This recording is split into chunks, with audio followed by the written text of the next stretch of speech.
Assalamualaikum warahmatullahi wabarakatuh. Bismillahirrahmanirrahim. Alhamdulillahirabbil alamin wa bihi nasta'inu ala umuri dunya waddin wassalatu wassalamu ala asyrafil anbiya'i wal mursalin sayyidina wa maulana Muhammadin wa ala alihi wa sahbihi ajma'in. Qala rabbi shrah li sadri wa yassir li amri wahlul 'uqdatam min lisani yafqahu qawli, amma ba'du. Hadirin mukaramin, para alim ulama, wabil khusus para asatidz, para masyayikh, wabil khusus segenap pengurus takmir mushola Al-Qadar, wabil khusus sederek kula Bapak Freddy dan jamaah sekalian yang hadir pada malam hari ini di majelis yang dimuliakan oleh Allah Subhanahu wa taala. Mari kita bersama-sama mengungkapkan rasa syukur kita kepada Allah Subhanahu wa taala dengan kalimat thayyibah alhamdulillahirabbil alamin. Membaca salawat kepada baginda Rasul dengan harapan kita nanti di akhirat mendapatkan syafaat beliau dengan bacaan salawat Allahumma shalli wa sallim wa barik ala sayyidina Muhammad. Alhamdulillah, saya bersama tim juru sembelih halal Jawa Timur Kota Surabaya disingkat dengan Juleha. Juleha itu sanes jenengan yang banyak ngomong wedok megal-megal kita sanes gitu. Kebanyakan ngomong Juleha itu bayangan putih banget duduk wong wedok. Juleha itu singkatan juru sembelih halal gitu. Artinya kita punya misi untuk mensyiarkan agama Allah Subhanahu wa taala yang berkaitan dengan sembelihan yang halal. Karena bagaimanapun juga pentingnya kita mengetahui tentang ilmu penyembelihan, karena setiap hari kita tidak lepas dengan mengkonsumsi makanan dari hewan atau hayawan hidup. Gimana? Ayam itu disembelih. Kira-kira benar mana ayam mau diemplok sirai kolu badan kolu gitu. Bebek ini sering dikonsumsi, sapi, daging ini sering dikonsumsi, kambing ini sering dikonsumsi. Maka kita wajib mempelajari tentang masalah kehalalan hayawan yang kita konsumsi, terutama di saat penyembelihan. Saat salah dalam menyembelih tidak sesuai syariat, maka yang kita konsumsi hukumnya haram. Kalau sudah barang haram masuk ke dalam diri kita, masuk ke dalam perut kita, akan menjadi darah daging selama 40 hari. Selama 40 hari, maka ibadah kita jangan berharap diterima oleh Allah Subhanahu wa taala ketika sudah ada barang haram menjadi darah dan daging di dalam diri kita. Tidak hanya itu, barang curian, menipu gitu. Itu termasuk haram gitu. Termasuk juga korupsi gitu. Juga barang haram yang masuk ke dalam diri kita yang menjadikan ibadah kita tidak diterima oleh Allah Subhanahu wa taala. Baik Bapak Bapak, saudara-saudara sekalian yang hadir pada hari ini, alhamdulillah. Nanti Juleha itu ada 3 session lagi. Ada 3 session. Yang pertama materi fikih, saya yang akan menyampaikan. Nanti terus dilanjut dengan handling. Handling itu apa? Handling itu penanganan hewan kurban berkaitan dengan perubuhannya. Bagaimana merubuhkan hewan kurban secara ihsan. Ihsan itu yang baik, tidak menyakiti, harus diperlakukan dengan baik, karena itu adalah makhluknya Allah Subhanahu wa taala, juga punya perasaan dan punya rasa sakit. Jadi harus diperlakukan dengan baik, apalagi dengan korban. Itu sangat sakral ibadah itu. Jadi kita harus melakukan dengan baik pula sesuai dengan syariat agama Islam sesuai dengan tujuan hadis dan Al-Quran. Lalu yang ketiga nanti ada manajemen kurban, nanti kita rangkum ya. Terus ada pengenalan bilah dan asah, bagaimana memilih tisu itu yang baik untuk dipakai di saat menyembelih hewan. Terus bagaimana cara menajamkan pisau, nanti diberi sedikit pengetahuan oleh teman-teman juleha. Lalu yang terakhir nanti ada teknik sembelih, cara menyembelih. Sebaik-baik sembelihan itu Pak yang paling cepat, paling cepat dan tajamnya pisau. Cepat nek pisau itu tumpul tidak bisa, jadi harus mengetahui teknik dan ilmunya. Yang memiliki biasanya ini beletitan di sapi 3, kambing berapa? Sapi 3, kambing 14 di kurang lebih. Muka-muka sapi ini 10. Ini bukan panggil. Berharap ringan di asal mawang. Jadi juru sembelihnya Pak Freddy biasanya dari jamaah sendiri apa? Jamaah lagi, jamaah musola al-qadar. Nah nanti jamaah musola al-qadar yang diamanai menyembelih diikutkan bintek. Ini kita memberi materi dan praktek dengan sapi-sapian, ini duduk sapi temenan. Nanti bintek itu di Masjid Jami Nurul Islam Panjang Jiwo itu nanti diberi materi juga praktek. Ada praktek sapi hidupnya, jadi diajari bagaimana cara miseti kulit, motong tulang, kepala kaki, terus langsung sembelih. Terus malamnya satu peserta itu nanti diberi kesempatan menyembelih satu sapi. Tahun kemarin 60 peserta bintek yang mendaftarkan diri dari seluruh kota Jawa Timur. Itu 2 gelombang. Gelombang pertama hari Sabtu malam Ahad 30 peserta, gelombang kedua Ahad malam Senin 30 peserta. Satu peserta menyembelih satu sapi. Sapi sing tenggene kok mboten nandur. Sapi PKP punya Pemkot Surya, punya Pemkot Kota Surabaya itu setiap malam menyembelih sapi kurang lebih 80 ekor. Jadi punya MOU dengan RPH Juleha Jawa Timur Kota Surabaya, jadi diberi kewenangan, diberi amanah untuk bisa praktek di sana. Ini kesempatan bagi juru-juru sembelih yang ada di musola dan masjid-masjidnya untuk memperdalam tentang ilmu penyembelihan yang secara syar'i. Baik, kita langsung ke materi fikih. Materi fikih. Sekarang hikmah dibalik ibadah kurban. Jadi juru sembelih halal Jawa Timur Kota Surabaya itu tidak hanya dakwanya berkaitan dengan cara menyembelih secara syar'i, tapi juga mengajak kepada jamaah agar untuk berkorban setiap tahunnya. Korban itu Pak bukan dilakukan seumur hidup sekali, tapi ritual ibadah yang kita lakukan setiap tahun sekali dengan syarat kita mampu. Dan iso tuku sapi itu yang tuku yang melok kolektif matungan sapi. Nggak bisa matungan sapi belikan kambing, nggak bisa beli kambing paling tidak beli PT lagi beli loh Pak. Ini kemudian ulama salaf yang mengatakan seperti itu. Karena apa?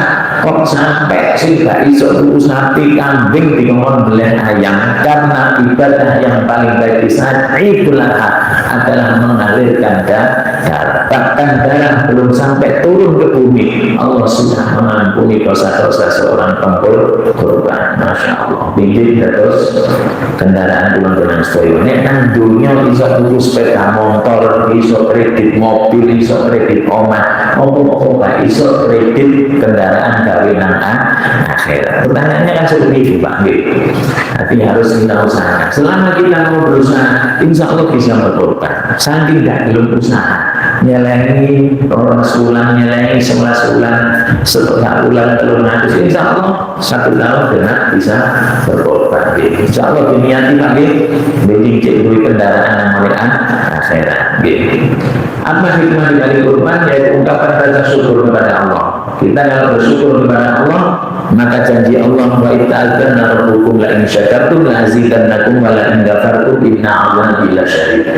Bahwasanya Allah memaklumatkan siapa yang bersyukur maka Allah akan menampakkan nikmat.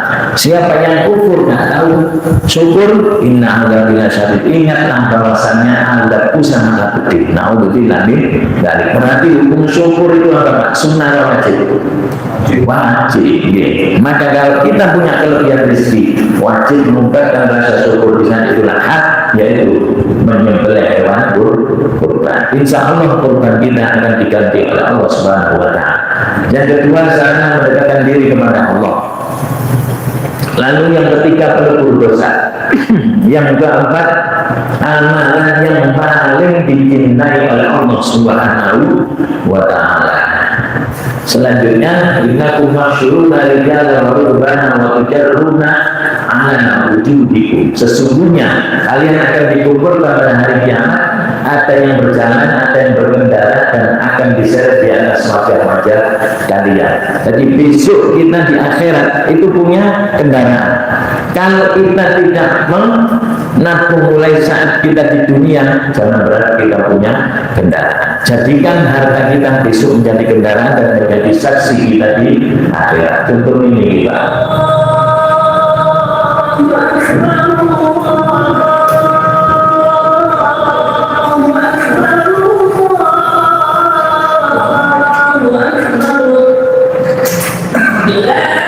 Nah, ini maksudnya apa Pak? Bukan kok orang ini bodoh, buatan. Kok belum mengirim sapi kok telepon mobil, sanes gitu. Inilah yang dimaksud dengan harta benda kita besok bisa menjadi saksi. Karena apa disebutkan di dalam surah Yasin, al-yawma nakhtimu ala afwahihim wa tukallimuna aydihim wa tashhadu arjuluhum bima kanu yaksibun.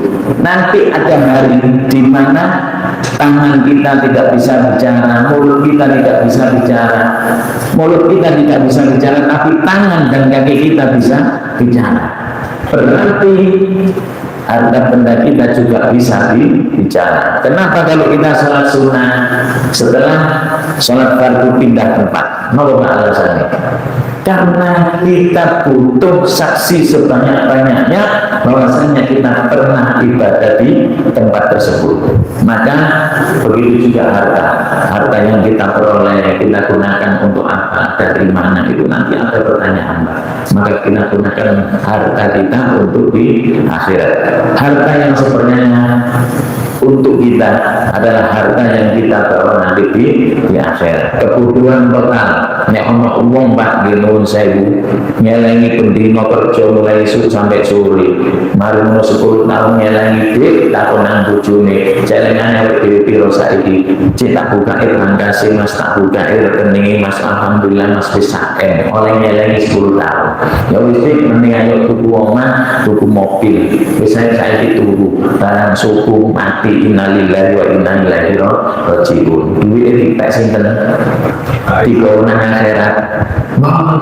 Berarti goblok mau pinter bodoh nggih. Mari sono-sono nyelengi ditinggal mati gak digoblas nggih. Mangga mumpung dikei panjang umur di kawisan mesti nyari akhirat. Bisa lakon saya korban gaya anak yatim fakir miskin dan lain sebagainya. Berlanjut niki ayam menaktimu ala akhwaihi dasar kuning. Anda bisa menjadi saksi bagi kita. Kenapa kita mempelajari ilmu tentang kurban dan sembelih? Alasannya panitia takmir, takmir masjid, takmir musola, panitia kurban. Sinten Bapak Soting apa panitia kurban? Nggih, panjenengan nggih. Pun asal pinter saat ini jamaah sing nurun Loh, alhamdulillah kasih niki pun kurang pinten dinten Pak. Kurang sak bulan nggih. Dadi mulai pergerakan nggih, mulai pergerakan. Dadi nek saged niku mantun korban benjing langsung di LPG no dibentuk panitia, dibuka flyering patungan hewan kurban dicicil sak bulan 500 nopo sak bulan 200. Insya Allah niku lebih kandang saleh. Tapi nek mendekati ngeten wis bledes nggih. Suwarane Mas, aku wingi janji korban, saiki ternyata kayak bayar anakku, kayak bayar bojoku, bojoku njaluk gelang dan lain sebagainya. Wis sudah terus nggih. Ali kasih toko, tapi nek nyelengi nabungi mulai 11 bulan. Lho insya Allah gak mana sama nek kurang 500 gak sama dengan 3 korban. Akhirnya deh ngoten nggih. Niku trike korban nak panitia. Nopo ulang dengan sebagai takdir panitia penyembelih adalah pemimpin Pak, maka harus mempelajari ilmu tentang korban dan sembelih sebab apa? Adalah sebagai penanggung jawab. Besok pimpinan akan dimintai bertanggung jawaban. Ketika ibadah kita tidak disertai dengan ilmu, maka kerusakan yang ia perbuat lebih banyak daripada masalah yang diperoleh. Maka dari itu besok di akhirat Allah berfirman waqadimna ila ma amilu min amalin faja'alnahu haba'an mansura. Besok amal-amal kita dijadikan oleh Allah seperti debu yang berterbangan, artinya tidak diterima oleh Allah Subhanahu wa ta'ala. Nyembelih gak sesuai syariat boten sah, korban gak sesuai syariat tidak sah, maka tidak diterima oleh Allah Subhanahu wa ta'ala. Bener nek tampil usaha korban dan juleha tujuannya supaya sesuai syariat. Nggih, korban ini penyembelihan ini materi. Napa jenengan piyambak Pak Sotri sing nyembelih iki? Nah, monggo sing enom jenengan paling umur 16 tahun nggih. Mangke diajari niku lho Mas Yulianto mengikuti dewas di Surabaya nggih, wonten Mas Nurkan niki tanggine jenengan nggih. Oh, terjadinya kesalahan yang membuatkan tidak ihsannya penyembelihan, maka harus kita pelajari supaya tidak terjadi kesalahan seperti ini, kesalahan penanganan saat penyembelihan. Dikit pisau tidak tajam, Pak. Nah, akhirnya mencelakai penyembelihan sendiri.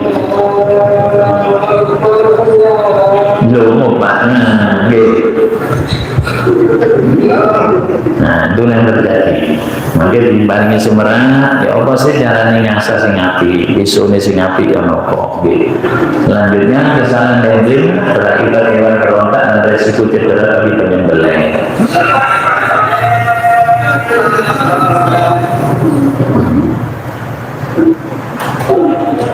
Ini pisau tidak tajam, tidak dipakai. Pisau tumpul berakibat menyiksa hewan, Pak. Ini tidak iksan, Pak.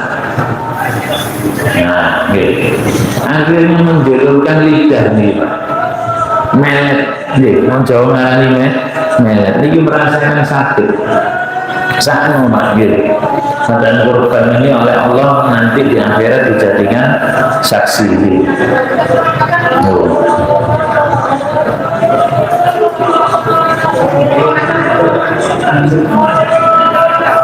Lanjutnya tidak sempurna dalam memotong urat leher hewan. Kita harus mengetahui urat leher hewan yang harus terpotong itu pada berapa apa saja, nanti dijelaskan. Kalau tidak sempurna ini yang terjadi, Pak. Budal layunan di rumah sakit, Pak. Layon. Nah ini kok sampai tidak kepegang, Mbak, terus mati karena mati kehabisan darah, dicek uratnya tidak ada yang terputus, maka dagingnya haram. Dagingnya haram karena matinya bukan karena disembelih urat-uratnya, tapi mati karena kehabisan darah. Kesalahan pengikatan hewan. Lumpeng, Pak, gak iso naleni. Ini diajari renang-renang bulan cara mengikat hewan kurban, tak perlu ditumpah yang sak kantung, Pak, tak perlu. Nah ini kalau sudah bercemplung di sungai, sungai ini sudah banyak bakterinya, Pak. bekas sembelihan kemasukan bakteri dari sungai, maka dagingnya sudah terkontaminasi dengan bakteri, akhirnya tidak sehat. Selanjutnya, at-ta'anni minallah wal iblatu minasyaiton. Kita diperintah oleh Allah, hati-hati Pak, pelan-pelan, diteliti, tidak boleh terburu-buru, sehingga terjadi seperti ini kalau tergesa-gesa, karena tergesa-gesa itu adalah dari syaitan.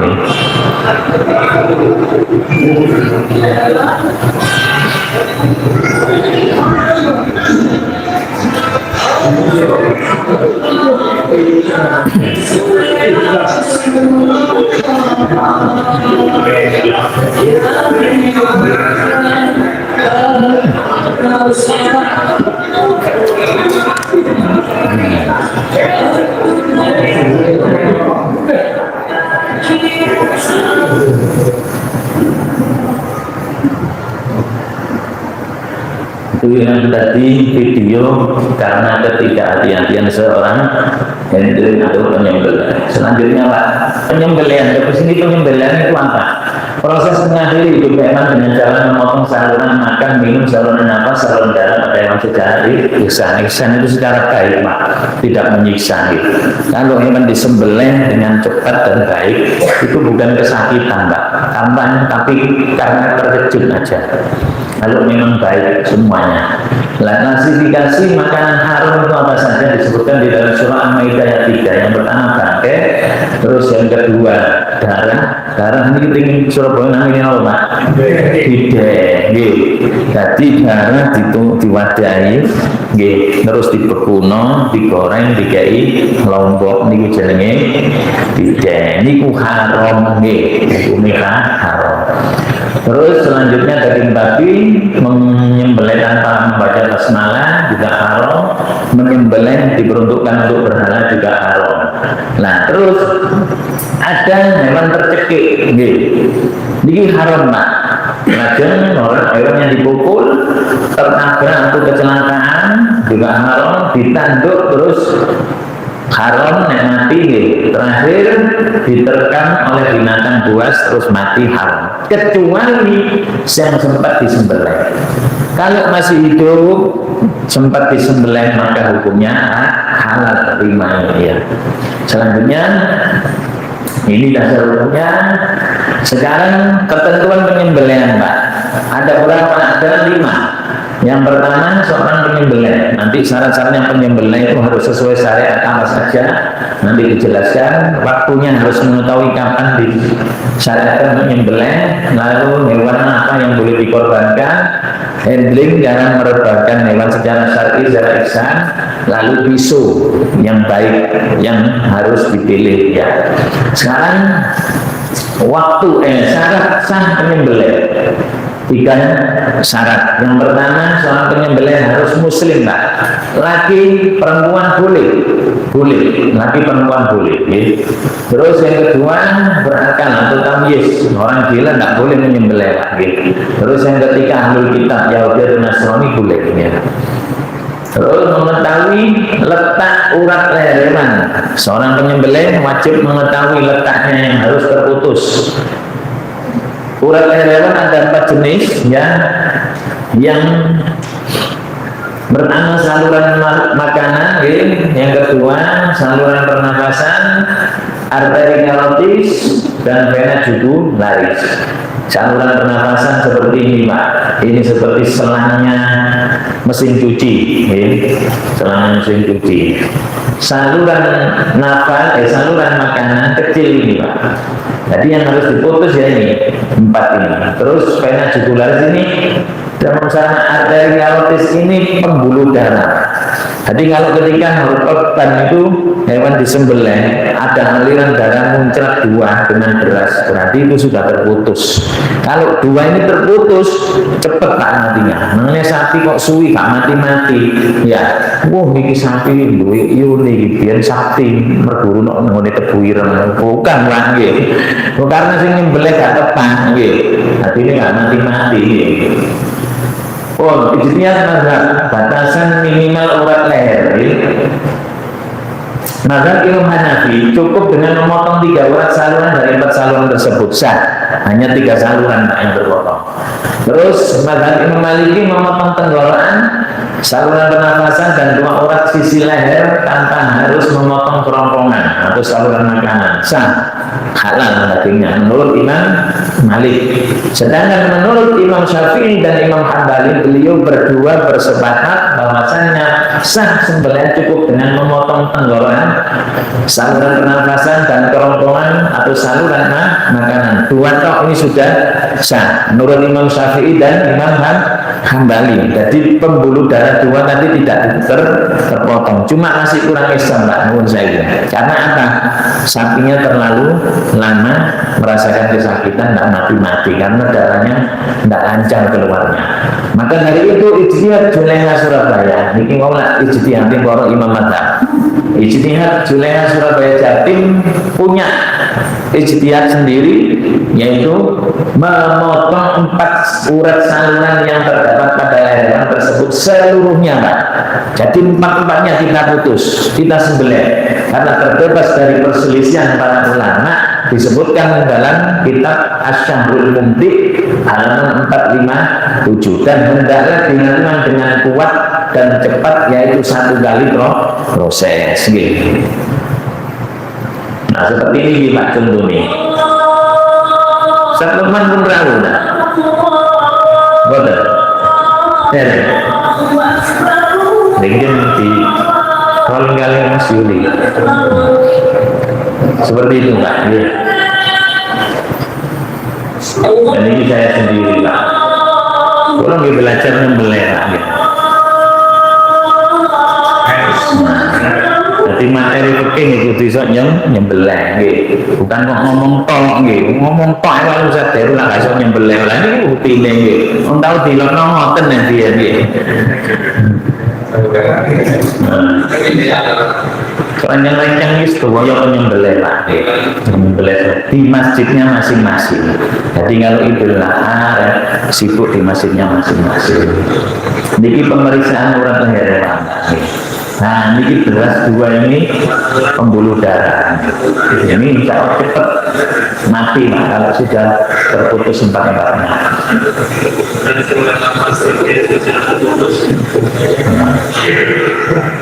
Nah ini saluran nafas dan saluran makanan terputus 2 beras ini saluran darah. Nah lanjutnya pemeriksaan urat hewan gitu. Nah ini Pak memancar 2, ini pembuluh darah 1-2. Nah ini kalau memancar beras ini cepat mati Pak. Ditambah dengan pernafasan dan saluran makanan.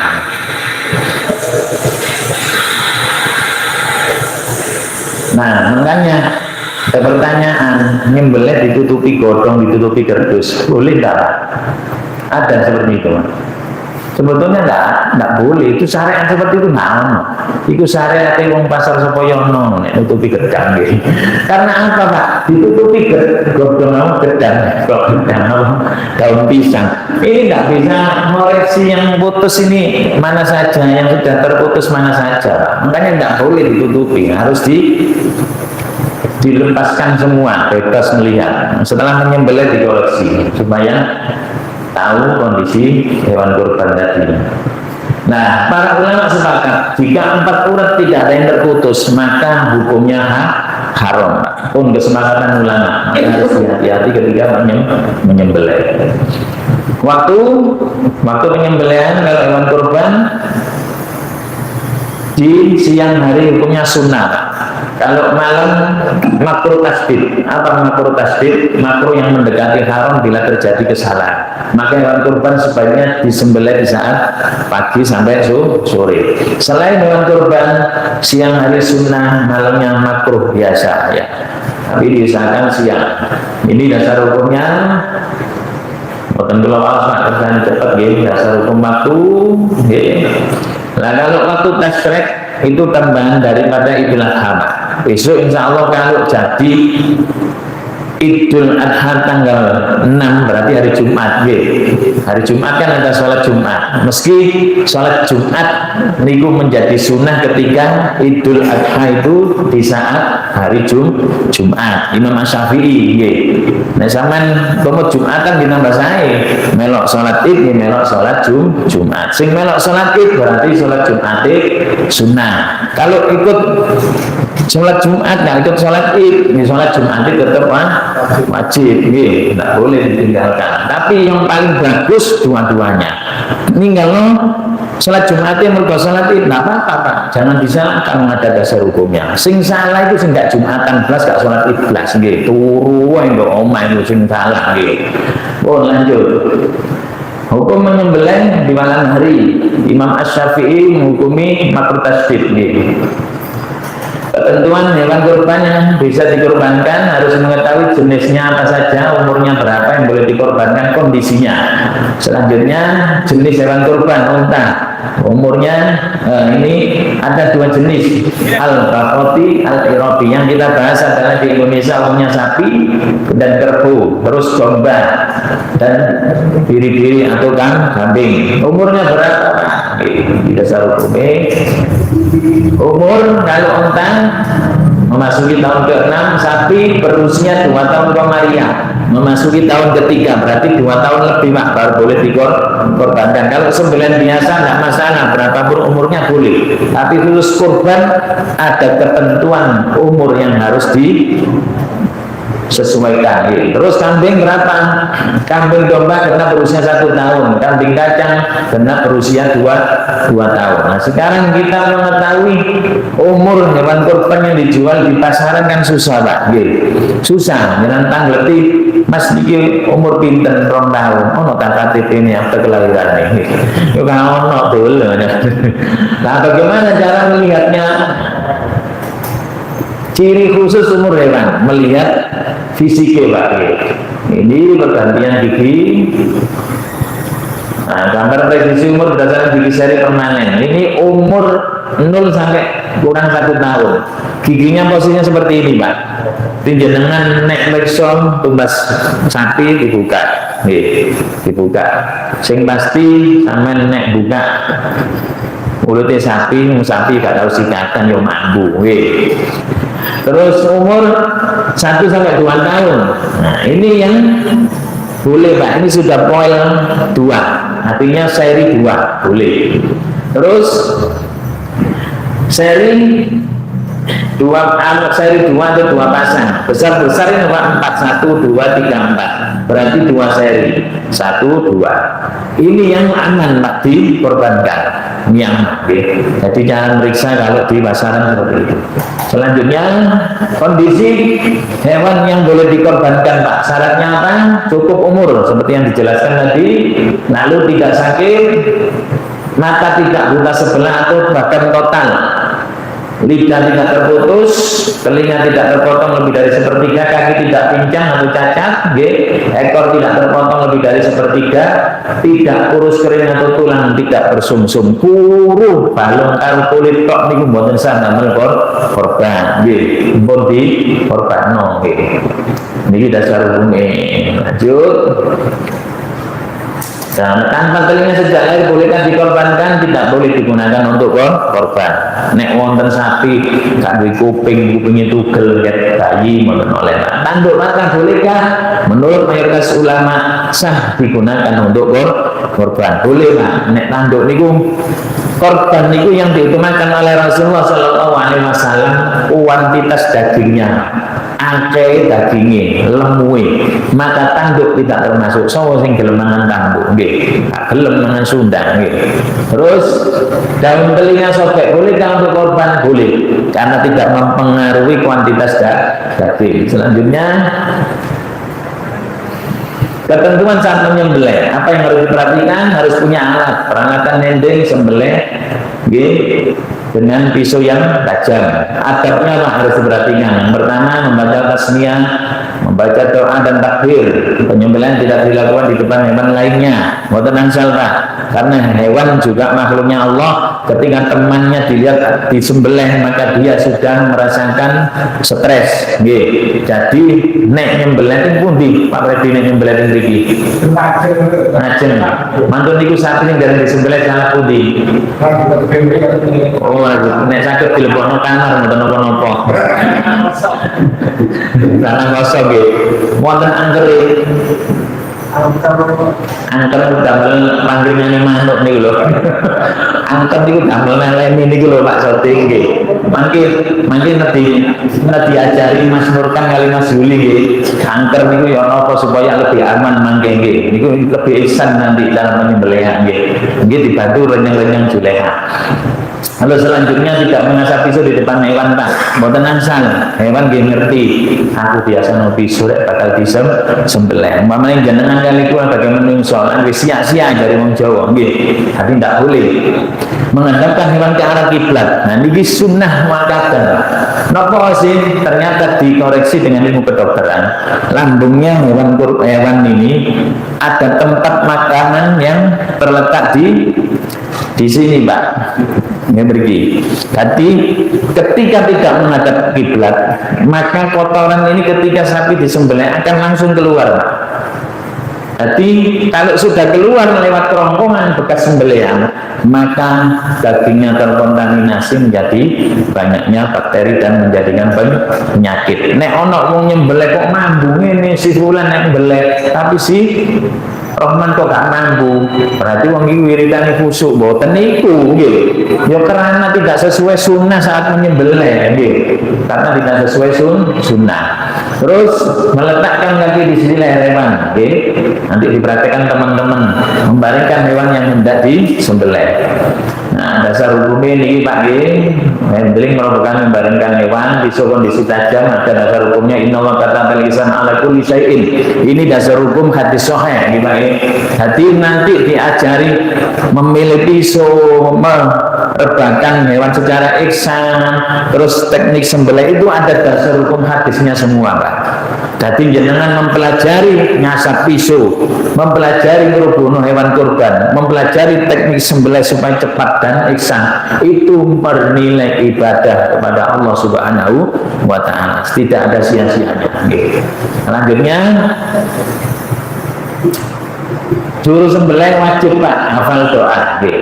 Kalau paringi doa sing niki mawon. Nah, niki sing biasa kula damel niki.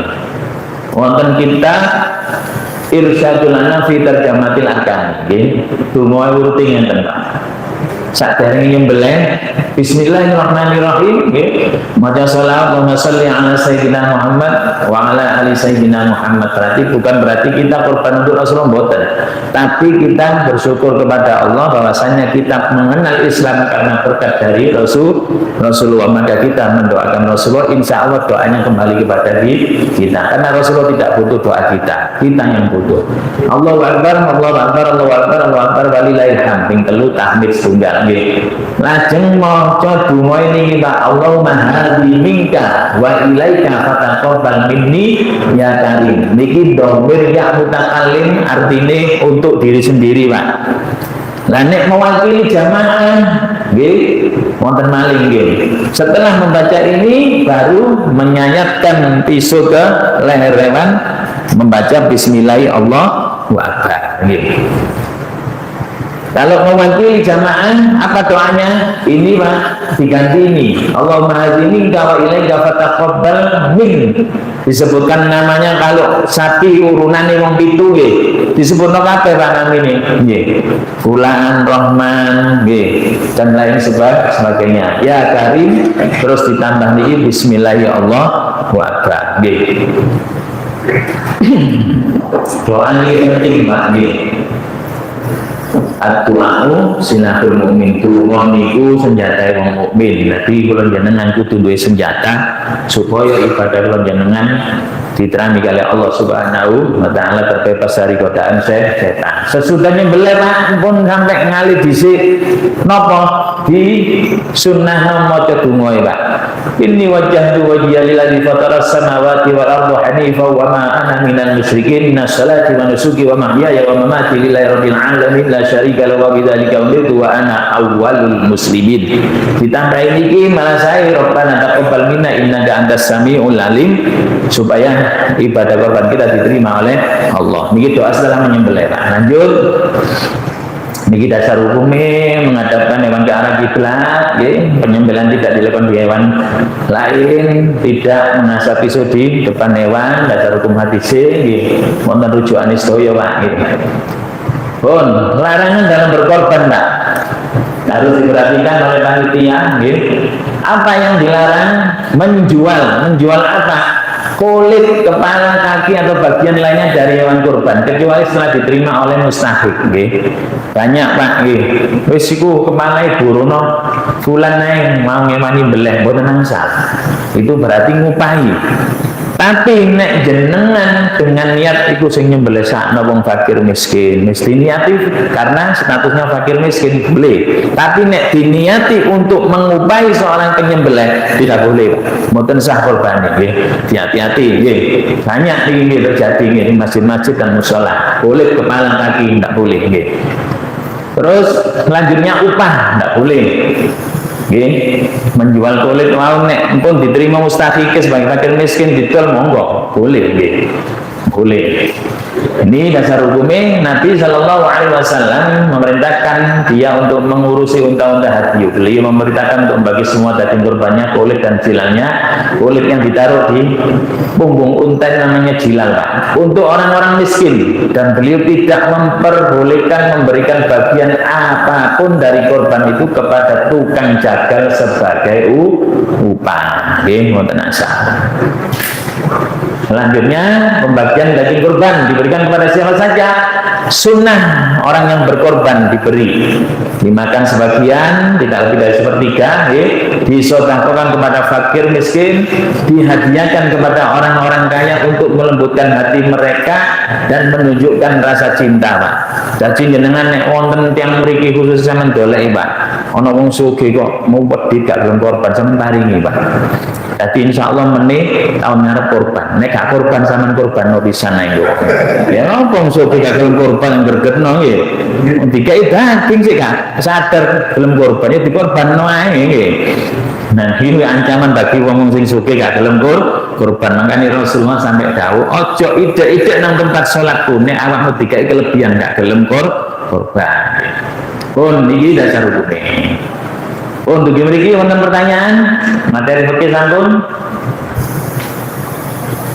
buatan wonten. Alhamdulillah nek kalau tidak ada pertanyaan dilanjutkan oleh teman-teman handling Mas Nur kan kali Mas Tumin sampun siap monggo dilanjut. Wonten kirang langkung nanggung punten Pak nggih. Mangke wonten pertanyaan saged ing sesi akhir barangkali baru muncul pertanyaan di sesi akhir nggih.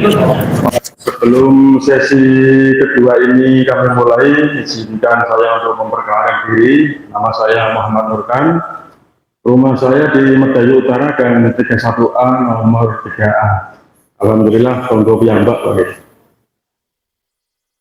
Pada kesempatan malam ini kami diamanai untuk memberikan edukasi atau belajar bareng sebenarnya terkait handling atau tali menali kepada hewan kurban, terutama sapi Pak. Dan sebelumnya kami akan menunjukkan kepada bapak-bapak semua apa tadi yang disebut dengan pasak atau angker. Pasak atau angker berbentuk kurang lebih seperti ini Pak, tapi ini cuma berbentuk miniatur ya, karena kalau kita bawa aslinya terlalu kebesaran. Pasak atau angker ini standarnya panjangnya ini sekitar 70 cm sampai dengan 1 cm tergantung kontur tanah di lokasi penyembelihan Pak. Dan besarnya besi ini sekitar 14 atau 16 mili sudah, insya Allah sudah cukup lah. Ini angker ini fungsinya sangat penting sekali untuk membantu dalam proses perobohan hewan yang mau disembelih. Jadi kami selalu menyarankan di tempat-tempat yang sering dijadikan tempat sembelihan hewan itu dikasih angker seperti ini, Pak. Ini biasanya kinerjanya kita cor di sini, jadi kita gali tanah minimal itu 40 lah, 40 sampai 50 cm sudah cukup. Jadi ini nanti dimasukkan, Pak, dimasukkan. Ini dicor sampai segini, Pak. Jadi ini dibiarkan los seperti ini. Jadi ini fungsinya nanti untuk memasukkan tali waktu mau perobohan hewan. Dan jaraknya ini standarnya 4 meter sampai dengan 6 meter sesuai dengan sapi yang akan disembelih. Jadi kalau misalnya sapi berat 300 sampai 500 mungkin 3 atau 4 meter sudah 4 sampai 5 meter cukup. Tapi kalau yang 1 ton lebih itu biasanya 6 meter, Pak, jaraknya ini antara sini sama sini.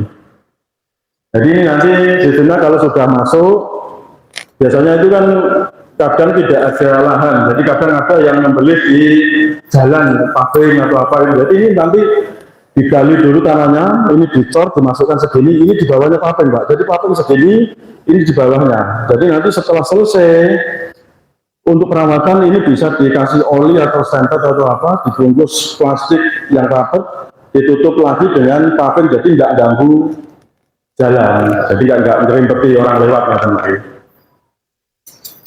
Jadi sampun paham sedaya nggih iki fungsine nggih. Mangke misale anu saged ditakutaken. Sekarang kami akan memberikan edukasi atau pengetahuan terkait tali. Ini kami bawa 3 tali. Ini untuk sesi kali ini saya akan memperagakan teknik perobahan sapi dengan teknik kendit. Jadi teknik perobahan sapi itu macam-macam, Pak. Ada rock squeeze, ada barley, termasuk juga kendit. Tapi kami akan memperagakan teknik kendit karena teknik kendit itu juga yang dipakai di RPH Surabaya. Jadi lebih efisien dan cepat, gitu, Pak. Untuk tali ini biasanya kita pakai ukuran 12 mili cukup, Pak. 12 mili dengan panjang 8 meter, masing-masing 8 meter, lebih enak, nanti enggak takut kurang panjang atau apa kan nyambung lagi kan repot. Dan pada kesempatan malam ini kita akan memperagakan cara membawa sapi mulai dari tempat penampungan hewan. Biasanya itu kan hewan dari Mokorit datang itu kan ditampung dulu dan nanti dibawa ke tempat penyembelihan. Jadi kita akan memperagakan teknik membawa sapi dari tempat penampungan sampai ke penyembelihan, termasuk perobohan dan tali menali yang lebih aman. Mungkin di sini ada jamaah yang setiap tahun biasa nali sapi, mungkin kami minta 1, 2, atau 3 orang untuk ikut berpartisipasi di sini biar lebih detail gitu. Monggo, silakan. Nggak ada yang ini, yang ikut, monggo, nggak apa-apa. Biar lebih detail pengetahuannya, monggo. Kita belajar bareng ini. Ini bukan guru, ya punten, monggo.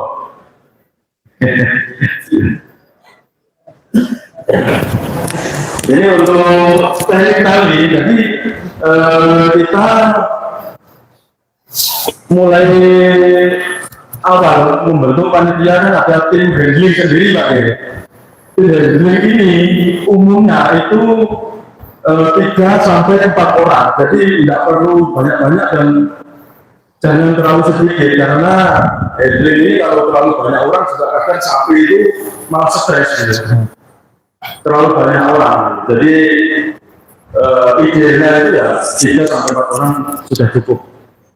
Dan sebisa mungkin para handling ini memakai APD, Pak. APD itu alat pengaman diri, minimal pakai sepatu boot. Karena apa? Yang namanya nuntun sapi, jangan sampai kita kena injak sapi. Gitu. Jadi, untuk pas saya nuntun sapi ini, kepijak sapi, dijolong kali ini, bingung tugas masa gini kan. Betul, ini itu untuk perlindungan kaki kita. Dan itu memang sangat disarankan dan diharuskan untuk bagi para jagal itu sebenarnya harus pakai minimal sepatu boot, Pak. Jadi kita mulai ini dari mulai tempat mengumpulkan hewan itu, tempat penampungan hewan gitu. Ya, berikut kita untuk lebih amannya kita selain kita pegang tali di ini keluh, betul ini keluh aslinya, kita pakai pengaman tambahan di kepala sini, Pak, di jidatnya sini nanti.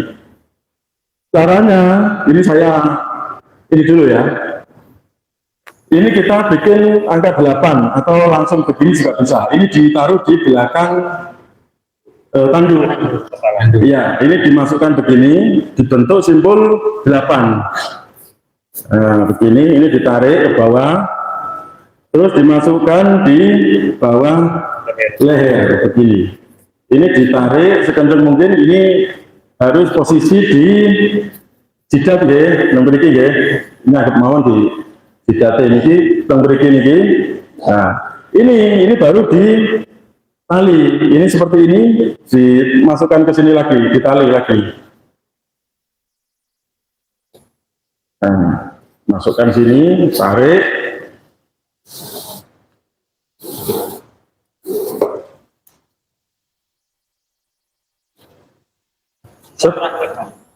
Ya, bisa nanti habis ini tak suruh praktek yang ini. Jadi ini dilihat dulu mawon deh. Ini seperti ini. Jadi ini dari tempat penampungan hewan deh. Ini posisinya nyata ini. Jadi ada yang pegang sini. Ini cuma untuk jaga-jaga mawon, Pak. Ini untuk jaga-jaga deh. Sambil ada yang pegang keluh nuntun ke tempat pemotongan hewan. Betul.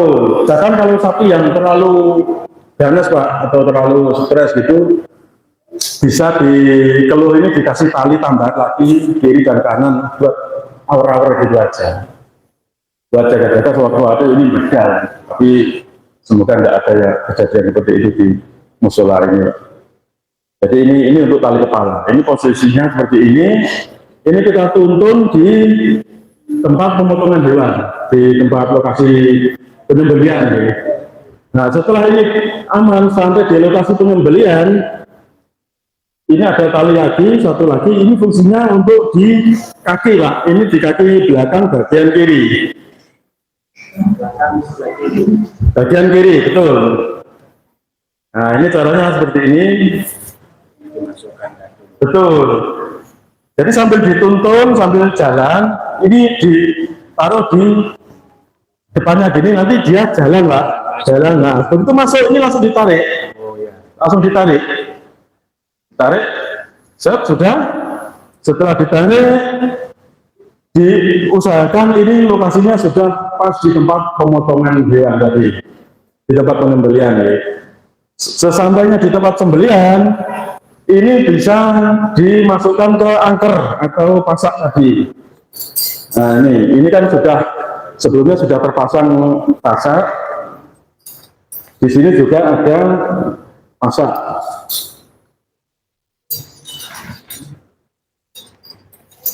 Anggap saja ini sudah pasak jarak 4-6 meter tadi, Pak ya.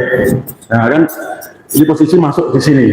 Jadi ini bisa dipegang. Nah, ini ditahan. Jadi caranya cuma dibulatkan satu kali sudah cukup. Begini saja sudah cukup. Ini ditarik begini, ini sambil diinjak ini sudah kuat, Pak. Jadi ini yang perlu ditali pagi. belum. Ini sementara saja, Pak. Kan kalau sudah posisi ini kan nanti banyak orang sudah tutup. Tapi kalau kurang orang, ini bisa ditali pati. Ini atau dimasukkan lagi begini nggak apa-apa. Untuk penahan. Nah, ini bisa diinjak pakai kaki gini yang sudah kuat ini, Pak. Nah, setelah ini kan tadi sudah ditarik, ini juga posisi usahakan kepala sapi sudah menunduk. Jadi jangan sampai ini masih terlalu bisa banyak gerak, nanti malah takutnya bedal juga. Jadi ini diusahakan merunduk dulu sampai mentok. Sama, ini juga ditahan juga. jarak berapa dari kepala ke angkur? Ini tadi kan sekitar anggap saja 4 meter ya. 4 meter jarak antara kaki dengan angker ini usahakan sekitar setengah meter Pak. Setengah meter. Jaraknya, betul. Tapi waktu program ini karena 4 meter nggak mungkin kan ini jaraknya setengah meter, jadi ini masih paling nggak sekitar 1 meter sampai 1,5 meter Pak, jaraknya. Jadi setelah ini ditahan, itu masih tetap tertahan dulu. Setelah sana sudah kencang ditahan seperti ini juga kencang ditahan, kita pakai tali untuk kenditnya. Kalau kendit biasanya cukup 3 atau 4 meter sudah cukup Pak. Jadi ini untuk kenditnya. Ini cara untuk supaya sapi roboh. Jadi ini dimasukkan ke bawah dulu. Jadi dari sini 1 orang, dari sana 1 orang, tapi agak jauh Pak. Takutnya kakinya sini melentak gitu, betul. Jadi ini dilempar agak jauh. Tapi lemparnya jangan dari atas, nanti merusuk-rusuk. Jadi harus dari bawah. Dari bawah sejauh mungkin. Sana yang ngambil tali juga harus hati-hati karena takut ininya betul. Makanya ini harus lempar sejauh mungkin agak jauh. Setelah itu, baru itu juga dilemparkan ke sini Pak. Jadi jangan dekat-dekat sapi, betul. Betul. Nah, seperti ini. Lalu dimasukkan. Dan ini posisi simpul ini harus di bagian lempeng sini Pak. Di bawah. Betul. Kali ini. Ya, di bagian perut bawah. Nah, posisi seperti ini Pak. Ini harus kalau sudah kenceng, sana kenceng, kan berarti masih ditahan ya. Ini langsung ditarik dikit aja, tapi dia sudah roboh nih, sapinya. Jadi ini nanti roboh, terus ini langsung yang narik ini tadi langsung nahan sini, ini pegang sini Pak, ditahan, ditarik ke sini sekuat mungkin. Pengunci. Betul, supaya sapi tidak berdiri lagi, gitu. Jadi setelah tidak berdiri, di sana bisa dipotret sekencang mungkin sampai kaki ini mentok ke belakang. Tarik ke belakang. Ke belakang, betul. Setelah narik ke belakang, ini baru bisa ditali. Setelah itu baru ngotrek yang depan. Ini tetap yang bagian sini harus tetap nahan loh ini ya. Ini harus ada yang menahan sini. Nahan, betul. Ini untuk tali itu cukup ditaruh bawah, diinjak ini, tahan sini, ini tetap nahan seperti ini. Ada yang pegangi perutnya. Betul. Posisi tali sana dan di sini harus ada yang nahan perut ini. Setelah ini turun, ini baru dimasukkan di sini. Ini masuk ke sini lagi Pak. Masuk ke sini, ditarik ke sini Pak. Nah, karena sana yang sudah kenceng tadi. Ini dikotrek, jadi dikotrek itu tarik terus sampai ini mentok. Jadi urang leher itu dongak ke atas sini ya. Betul. Jadi ini nggak sampai lekuk gini loh. Jadi posisinya ini kenceng lehernya. Ditarik sampai mentok, sampai kenceng. Setelah itu bisa ditali lagi, bisa dimasukkan sini tadi gotreknya.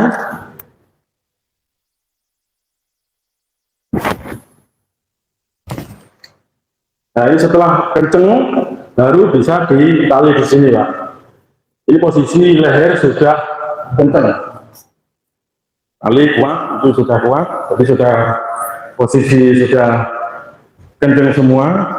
Setelah itu sisa tali yang 8 meter tadi, ini kan posisi sudah ketarik ke belakang mentok, dan ini sudah ditali ya. Posisi yang ketahuan ini sudah ditali. Ini mancal-mancal ini. Nah ini baru proses untuk pengikatan yang sini Pak. Nah ini setelah sisa ini tertali, yang ini kan sudah kencang ke belakang Pak. Setelah kencang ke belakang, sisa tali ini bisa digunakan untuk menali yang ini. Tapi nalinya harus hati-hati, jadi dari depan sana Pak. Ambil ya, lo muter. Nah ini harus dari sini. Karena sapi nggak mungkin dilentang ke depan, bisa ke atas atau ke belakang. Jadi ini prosesnya harus pelan-pelan. Ini ditaruh di sini aja. Jadi di sana sudah posisi mati, kenceng. Ini taruh belakang. Setelah itu ini didorong, Pak. Dorong sampai mentok posisinya sama kaki yang kiri. Betul. Anggap mawon ini sampun kenceng ya. Anggap ini sudah kenceng. Jadi posisinya seperti ini. Nah, seperti ini. Ini cuma diputar satu kali, Pak. Begini, ya, ini dipegang, dimasukkan satu kali lagi dari bawah. Oh, sama yang kiri. Betul. Nah, masukkan dari bawah, baru masuk sini. Nah, ini ditekan atau pakai kaki diinjek, seret, ini sudah kenceng. Nah, ini sudah aman, nggak mungkin telentang lagi. Sudah aman. Setelah itu, baru ke kaki depan untuk sisa talinya ini. Prosesnya sama. Jadi satu putaran, ya. Nah, ini satu putaran jangan cuma segini posisinya. Ini harus ditarik ke belakang.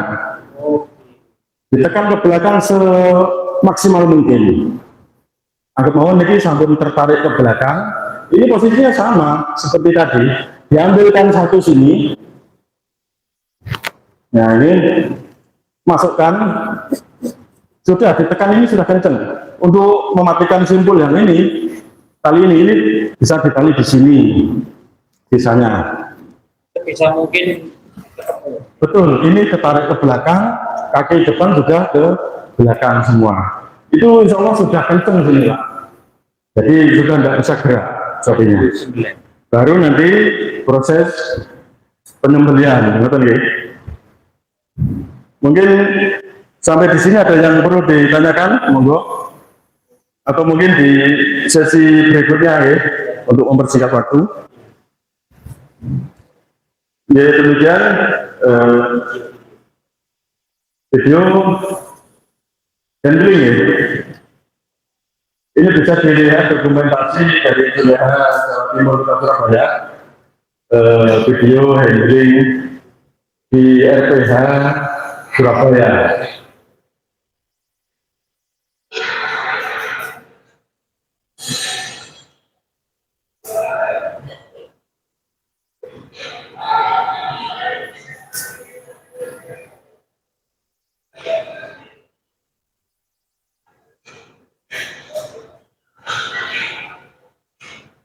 Itu posisi kaki belakang sudah terikat, itu di depan pakai pengaman lagi, ditarik ke kiri.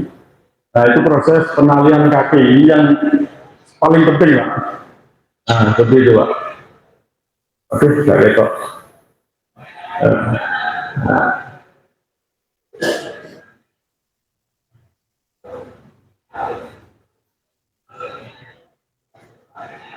Ditarik ke belakang semaksimal mungkin. Jadi semua kaki di kaki depan, kaki belakang posisinya ke arah belakang, Pak. Setelah itu ditali. Posisi itu insya Allah sudah aman dan sapi siap disembelih, Pak.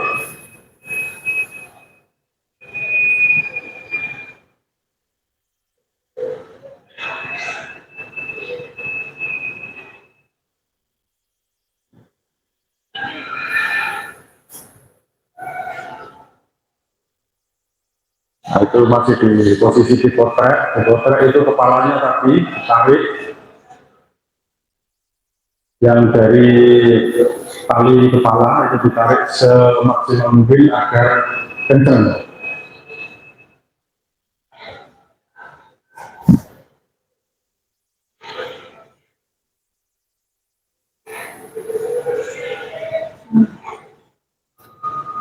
Itu sudah selesai dan siap dieksekusi oleh teman-teman wilayah Jawa Timur Kota Surabaya. Oke, sekian dari saya. Mohon maaf apabila ada kekurangan. Wassalamualaikum warahmatullahi wabarakatuh. Assalamualaikum warahmatullahi wabarakatuh. Sedikit menambahkan bahwasanya di wilayah Surabaya itu ada yel-yel dari tadi belum ada yel-yelnya ya. Jadi yel-yelnya itu Julia Surabaya, Bismillah, Allahu Akbar. Nggih. Nanti kalau saya Julia Surabaya, Bismillah, Allahu Akbar. Sakit nggih? Julia Surabaya, Bismillah, Allahu Akbar. Julia Surabaya, Bismillah, Allahu Akbar. Jadi ketinggalan semangat dan mboten ngantuk. Nggih, cek kersane napa nggih? Berketen itu kebakar lagi. Ya, di sini saya juga akan memperkenalkan Masjid Nambai. Kebetulan saya juga tempatnya di daerah Medokan, Tambak. Jadi apabila nanti ada kesulitan terkait masang pasak, tidak, orang gitu. Tidak pernah kali ini, ya, pernah dari gunting ini. Mungkin yang biasa potong drabung master paham dengan saya. Jadi untuk pasak ini kelihatannya dari sini, di sini kan belum pernah membuat ya. Ini salah satu menghemat tenaga seorang handling supaya sapi itu tidak frontal dikondisikan dengan ini. Kalau mungkin ada pepohonan biasanya di pepohonan, tapi alangkah baiknya pakai ini ditanam, habis itu taruh taping, setelah itu tahun berikutnya bisa dipakai lagi. Nah ini lebih besar, lebih bagus dan bisa dirawat untuk tahun berikutnya. Jadi mungkin kalau di sini nanti butuh untuk memandu terkait pemasangan ini, pasak ini kan masih kurang 1 bulan untuk pengecoran cukup.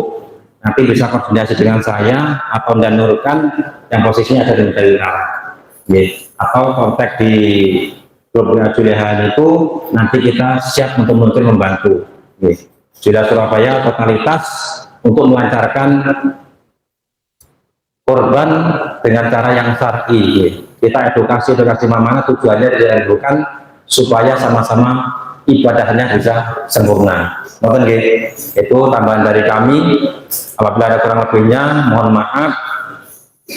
Dan selanjutnya disampaikan Ustaz Lukman terkait dari sembelih dan pengenalan bila. Julia Surabaya, Bismillah, Allahu Akbar. Bismillahirrahmanirrahim. Assalamualaikum warahmatullahi wabarakatuh. Saat ini dengar salam Julekanya lagi Pak, supaya semangat ya. Juleka Surabaya, Bismillah, Allahu Akbar.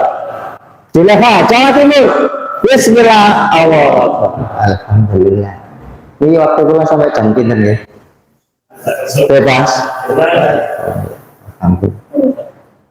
Jadi tadi sebelah.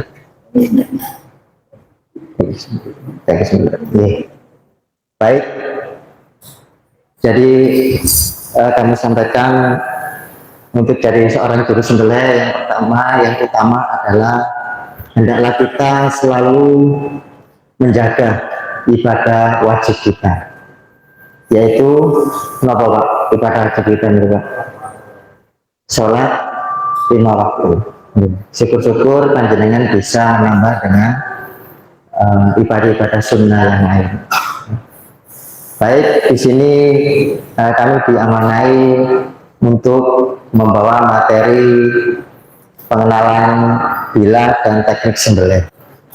Sebelumnya sebagai juru sembelih yaitu apa yang perlu dipersiapkan. Yang pertama adalah alat-alatnya, tentunya pisau sembelih. Seperti ini. Ini pisau pabrikan Pak, baja stainless anti karat. Ukurannya bilanya 30 cm. Bisa pakai 25 cm tergantung bobot atau ukuran sapi. Kemudian pisau sembelih hendaknya ada stropernya ini Pak. Ini namanya stroper. Fungsinya apa? Supaya aman dan tangan kita ini tidak kebelasuk. Ada yang pisau itu Pak tidak ada stropernya seperti ini, langsung los. Ini rawan berbahaya kalau kena darah licin. Kalau kena darah licin bisa pakai pisau seperti ini. Kemudian seorang juru sembelih hendaknya bisa mengukur ketajaman, kelayakan ketajaman pisau sembelihnya. Oke. Bisa dengan cara memakai media kertas, Pak. Oke. Kita mulai pangkal sampai ujung. Kalau nggak ada hambatan, kalau ada detik ini, berarti ada yang kurang tajam, hendaknya ditajamkan kembali. Bisa pakai kertas, lancar, halus. Kemudian apalagi persiapan dari juru sembelih yaitu APD, Pak, alat pelindung diri. Yang pertama bisa pakai sepatu boot, sepatu karet nih loh, ya. Sepatu boot, kemudian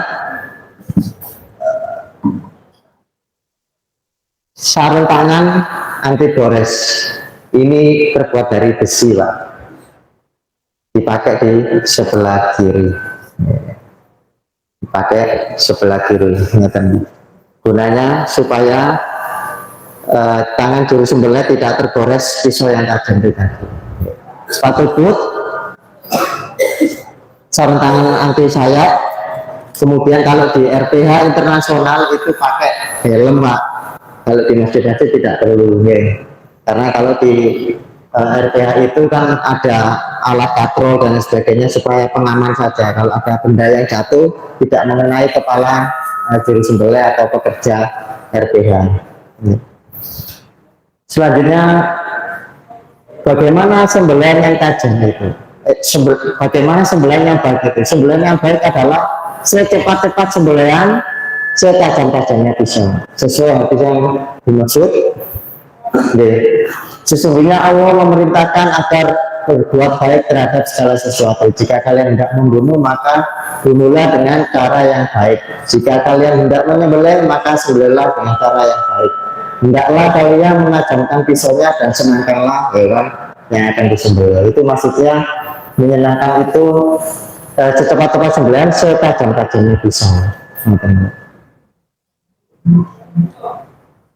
Selanjutnya, tingkat keberhasilan sembelihan itu adalah kekompakan tim, Pak.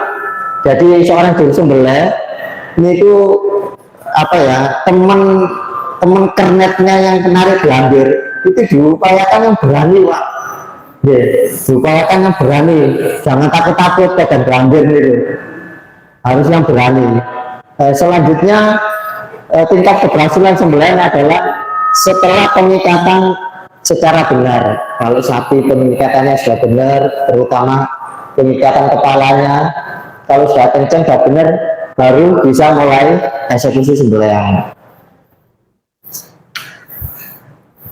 Next, apa saja yang perlu disembelih? Urat saluran-saluran apa saja yang harus disembelih? Yaitu ada 4 saluran, Pak. Saluran makan, saluran nafas, dan 2 saluran darah. Seperti yang berikut ini. Ini saluran nafas atau esofagus, kemudian saluran makan, dan saluran darah ini terletak di sebelah kanan dan kiri leher hewan, Pak. Istilah medisnya arteri korotis dan vena jugularis. Kemudian nyembelih itu, Pak, ada titik potongnya, Pak. Kami biasanya memakai metode 5-3-1. 5 jari untuk sapi, 3 jari untuk kambing, 1 jari untuk unggas. Kenapa, Pak, unggas ya? Ayam. Ya. Bagaimana cara menentukan titik sembelihan? Yaitu 5 jari mengukurnya di belakang, di bawah rahang sapi, di bawah rahang sapinya kan, ya. Atau pakai telinganya gitu boleh. Telapak tangan kita ini kasih space 2 cm. Nanti jatuhnya jakun ini, jakunnya sapi ikut kepala. Kalau terpotong jakun ikut kepala. Ya. Kemudian kambing juga begitu, pakai 3 jari di bawah rahang. unggas pakai satu jari. Bu, kenapa harus pakai ukuran seperti itu, Ustaz? Misalnya ada pertanyaan seperti itu. Karena dengan mendekati atau di bawah jabun itu 4 saluran ini mendekati pisau sembelihan, mendekati pisau sembelihan. Ya. Selanjutnya doa. Jadi kalau kita menyembelih hewan kurban, Mbak, diupayakan hewan yang disembelih hewan yang hidup tidak mengetahui temannya disembelih.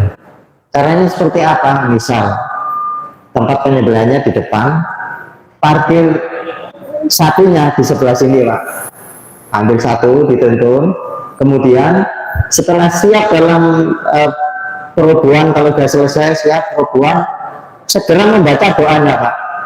Segera membaca doanya. Jangan sampai sudah diikut, sudah kenceng, sudah siap, baru baca doa. Kelamaan, ya, kasihan sapinya. Bagaimana doa sembelih? Yaitu pertama baca Bismillahirrahmanirrahim. Allahumma sholli ala Sayyidina Muhammad wa ala ali Sayyidina Muhammad. Allahu Akbar, Allahu Akbar, Allahu Akbar, walillahil hamd. Allahumma hadhihi minka wa ilaika fataqabbal minni ya karim, bismillahi, Allahu Akbar. Itu kalau panjenengan menyembelih hewan kurbannya sendiri. Bagaimana kalau kita menyembelih hewan patungan yang 7 orang itu, ya? Yaitu Allahumma hadhihi minka wa ilaika fataqabbal minni, disebutkan 7 lama, lanjut ya karim, ditutup dengan bismillahi, Allahu Akbar. Selanjutnya jangan lupa, Pak, setelah menyembelih itu diulangi setunggal dulu. Di sini, Alex. Oh niki. Ya. Amis. Niki wonten aura ya. Jadi dengung. Jadi setelah menyembelih itu ternyata ada doanya, Pak. Bagaimana doanya? Bisa pakai yang ini, Pak. Rabbana taqabbal minna innaka antas samiul alim, atau pakai ini wajib biasanya panjenengan baca saat sholat di istiqamah. Bisa pakai yang atas atau yang bawah.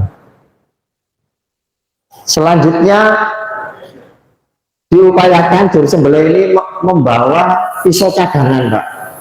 Pisau cadangan, satu ditaruh di sebelah kanan sepatu boot. Gunanya apa? Untuk antisipasi. Barangkali saat menyembelih pisau panjenengan lepas atau patah masuk di lubang darah, nggak mungkin, Pak, jenengan obok-obok. Kalau sembelihan sudah terbuka kulit gelambirnya, kena sayatan, terbuka terus lepas pisaunya, langsung saja ambil pisau cadangan dengan kembali mengucapkan Bismillahirrahmanirrahim, Allahu Akbar. Segera diselesaikan, Pak. Segera diselesaikan. Ya, seperti video berikut.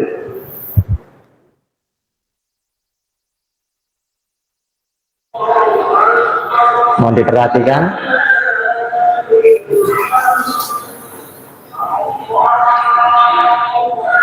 Sarung anti sayap dipakai di tangan sebelah kiri.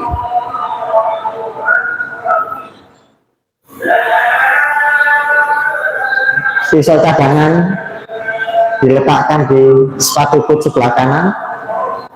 Ini ilustrasi gelambir sapi. Misalnya pisau panjenengan terlepas dan ini sudah tersayat, hendaklah segera menyelesaikan sembelihan dengan kembali mengucapkan Bismillahirrahmanirrahim, Allahu Akbar. Paham ya? Niki wong aktor lho, Pak. Aktore.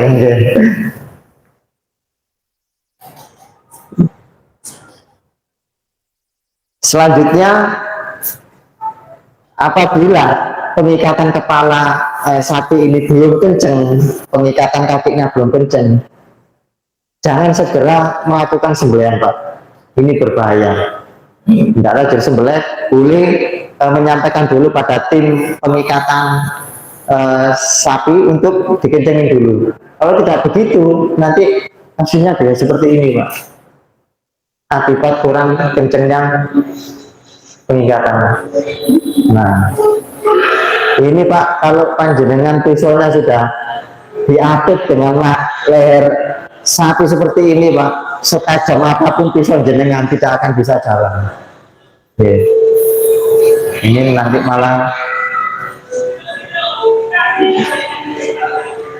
kasihan Pak, nggak iksan.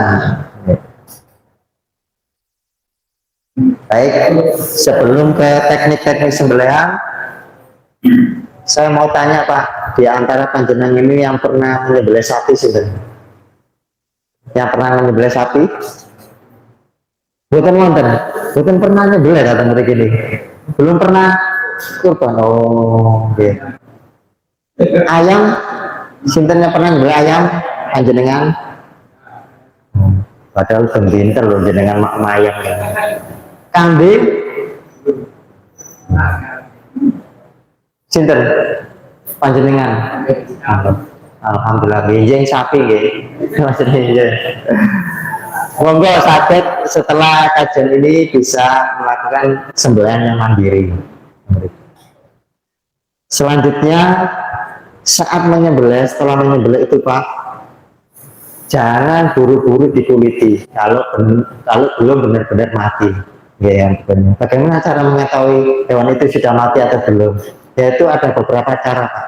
Yang pertama bisa panjenengan lihat atau cek kelopak matanya. Kelopak matanya itu jenengan buka, jenengan sentuh gini. Kalau masih ada kedip-kedip ini masih belum, ditunggu dulu. Harus benar-benar mati. Kalau sapi-sapi besar itu estimasi 10 sampai 15 menit. Meskipun begitu, meskipun sudah 15 menit, ya tetap dicek dulu Pak.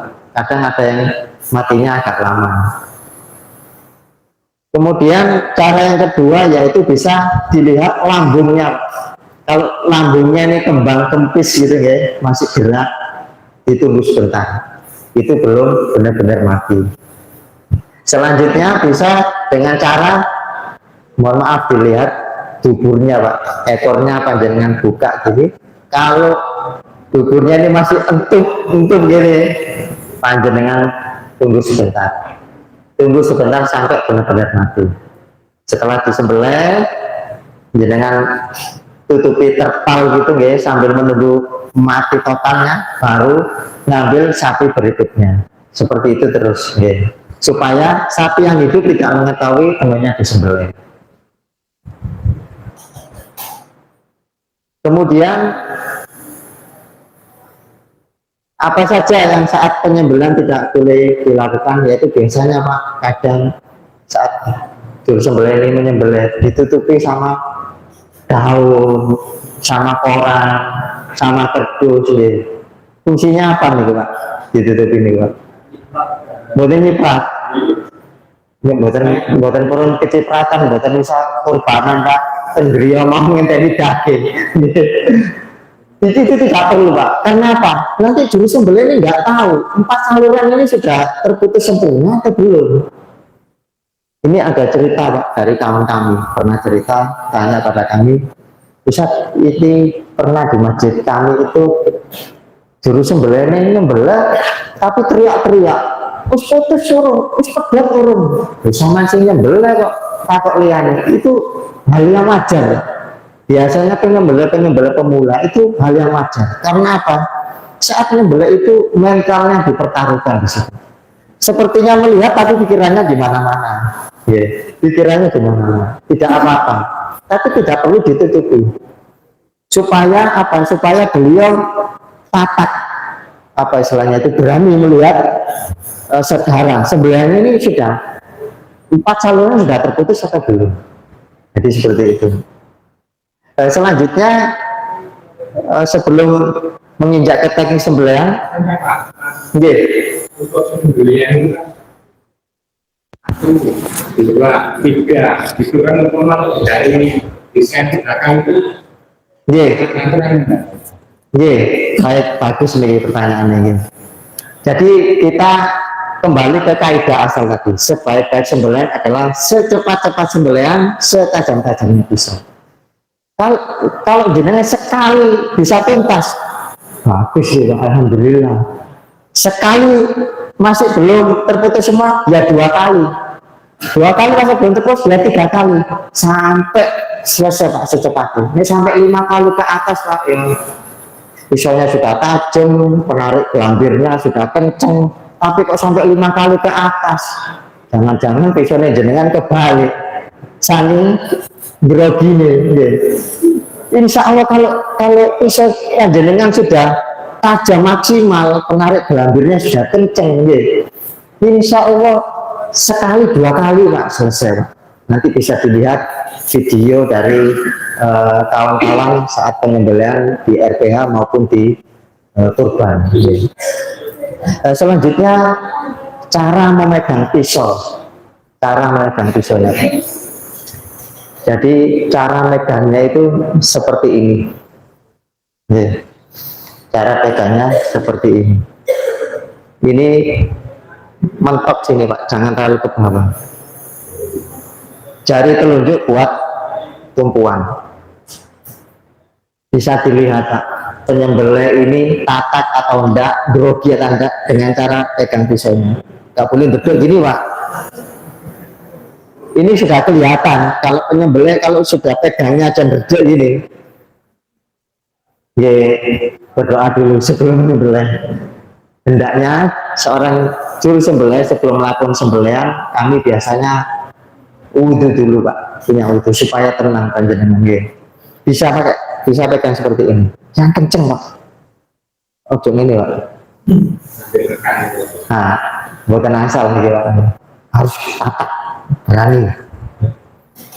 Bisa juga seperti ini sebagai tumpuan, pakai jempol. Sama Pak.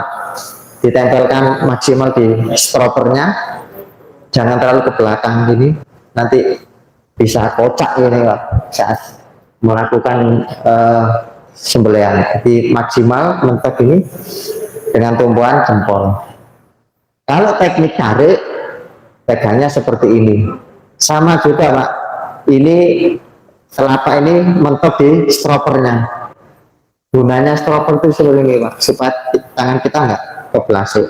Pegangnya mentok seperti ini, jangan terlalu ke belakang. Ini nanti kalau buat narik ini Pak, goyang. Kenceng ya tadi. Tidak disarankan memegang seperti ini. Ini kalau handle gagangnya ini kalau sudah kena darah Pak, licin Pak, bisa muter gini. Oke. Secara teknis jenengan buat membeli itu pasti muter maksimal. Itu sama dengan pegangnya degek gini. Nanti potongan jenengan bisa zigzag gini Pak. Pegangnya bisa seperti ini, bisa pakai jempol. Baik, di Julek Pak ada 4 teknik sembelihan Pak, yaitu yang pertama teknik dorong, yang kedua teknik tarik, yang ketiga teknik sayat, yang keempat teknik dorik. Kenapa Pak dorik ini Pak? Dorong tarik, pinter pasti jenengan bikin membeli Pak. Teknik sayat, bagaimana caranya?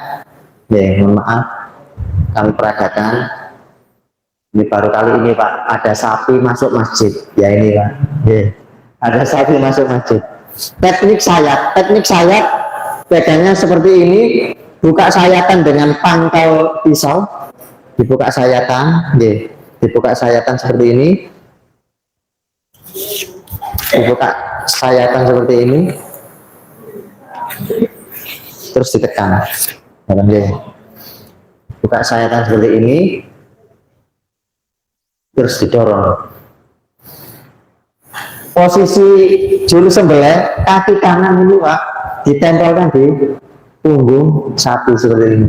Gunanya supaya panjenengan tidak jerungup. Oke. Terus kaki sebelah kiri ini bisa di depannya kepala atau agak ke belakang supaya saat ini meronta kaki kita aman, tidak kena tanduk. Oke. Kemudian penarik gelambirnya di depan, Pak, tidak di belakang, Pak. Penarik gelambir di depan, tidak di belakang. Dengan syarat pengikatan kaki sudah kenceng maksimal, larinya di depan, tidak di belakang, Pak. Terus juru sembelih ini, Pak, jangan diuntel-untel, Pak. Banyak orang biasa di sini naik. Nah, juru sembelih harus bebas. Pergerakannya harus bebas. Untel-untel, Pak, isok nyembelih ini kan. Nggak boleh. Juru sembelih harus kasih ruang untuk bebas ini, termasuk kuda-kudanya. Ini kan berpengaruh saat ya semoga tidak terjadi sampai meronta-ronta gitu. Terutama fokus di pengikatan kepala.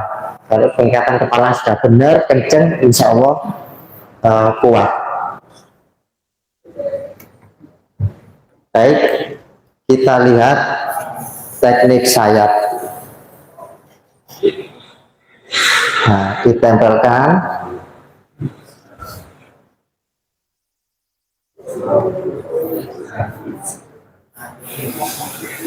Nah, jadi penarik gelambirnya itu, Pak, dekat dengan pisau, tidak jauh. Kadang kan ada yang jual, Pak, nariknya. Mungkin beliau takut. Makanya juru sembelih sebaiknya ditempelkan dulu pisaunya, tidak langsung dijelur. Nah, ini kan kaget yang narik itu, takut. Makanya tadi setelah diukur dengan telapak tangan kita itu tadi, atau pakai daun telinganya sapi, ditempelkan baru ke titik sembelih, supaya apa, penarik gelambirnya ini tahu pisau ini arahnya kemana kan. Jadi semakin dekat penarik gelambir semakin baik. Saat pisau ini jalan, penarik gelambir tidak malah melepas, Pak, malah ditarik. Itu menambah daya robek sembelihan. Seperti contoh sembelihan berikut. Nah, ditempelkan. Ini pakai teknik sayap, sembelihan di RPH. Masuk teknik sayap, wong kono, Pak, wong atur ini. Masih teknik sayap, penarik gelambir dekat dengan pisau, Pak. Saat meluncur semakin ditarik, daya robeknya cepat. Ini sapi limosin, bobot 500 up. Kalau pisaunya sudah tajam, penarik gelambirnya sudah kencang, enak, Pak. Tapi kalau kurban, Pak, nyembelihnya jangan seperti ini, Pak. Kalau beliau-beliau ini kan sudah terbiasa nih, punya sensor tangannya. Insya Allah sudah terputus semua 4 salinan itu. Kalau di kurban, sebaiknya setelah menyembelih ini ditahan dulu. Jangan ditaruh dulu, Pak. Gunanya apa? Saat kita melakukan sayapan, ternyata masih ada yang belum terputus, ya tinggal jenengan teruskan aja. Kalau jenengan tarik terus, jenengan kembalikan, rame, Pak. Kayak ngempuin jenengan. Meskipun itu boleh, tapi sebagai masyarakat uang, pisaunya sudah terangkat sembelihan 2 kali. Untuk menghindari hal-hal seperti itu, jenengan tahan dulu. Saya kalau kurban, Pak, nyembelihnya enggak begini. Saya tahan dulu. Supaya apa? Supaya menghindari kejadian-kejadian seperti itu. Kadang kalau langsung diangkat gitu, sebagian masyarakat was-was. Itu terputus semua. Kabel korong ya, nggak terputus, sudah terangkat. Padahal meskipun sudah terangkat ternyata masih belum, masih segera boleh, Pak. Tapi itu pasti jadi ini pembicaraan masyarakat. Jangan kayak nempunya akhirnya. Masih teknik saya, ditempelkan dulu titik sebelah, enak, Pak. Kalau pengikatan kepalanya sudah kenceng, kerenggangan lehernya kenceng, penarik gelambirnya kenceng, insya Allah jalan sembelihan. Nah, ini masih, ini baru teknik dorong. Teknik dorong dengan posisi mendongak ke atas. Ini menurut kami Pak, posisi paling nyaman. Posisi paling nyaman. Karena apa? Dengan kepala mendongak ke atas itu adalah kelemahan hewan, kelemahan sapi. Dengan syarat kedua tanduk harus menempel maksimal di lantai. Kalau ada satu tanduk yang masih ngambang gini Pak, tidak disarankan. Pasti dia bisa balik. Nah, caranya seperti ini. Ya. Ini misal ya, ini kakinya di sini. Cara pegangnya Pak, kalau nekannya, apa namanya, moncongnya ini, nah nekannya ini nggak boleh sambil rukuk gini Pak. Kalau sambil rukuk gini dia merontak, jenengan jelunuknya. Caranya apa? Dengan duduk ini. Ya, ditekan dengan jongkok tuh. Ditekan maksimal, semakin maksimal penekanan moncong sapinya, semakin renggang leher sapi. Itu sampai japunnya itu diraba terasa, malah enak panjangnya. Titik potongnya malah enak kelihatan, ketemu. Dan jelas sayatan, kalau sudah tersayat, jagung ikut kepala. Bisa dilihat, ini teknik dorong dengan posisi kepala mendongak ke atas. Ditekan dulu titik sembelahannya, ditempelkan. Oh enak Pak, kalau ngiris tahu. Sekali lagi.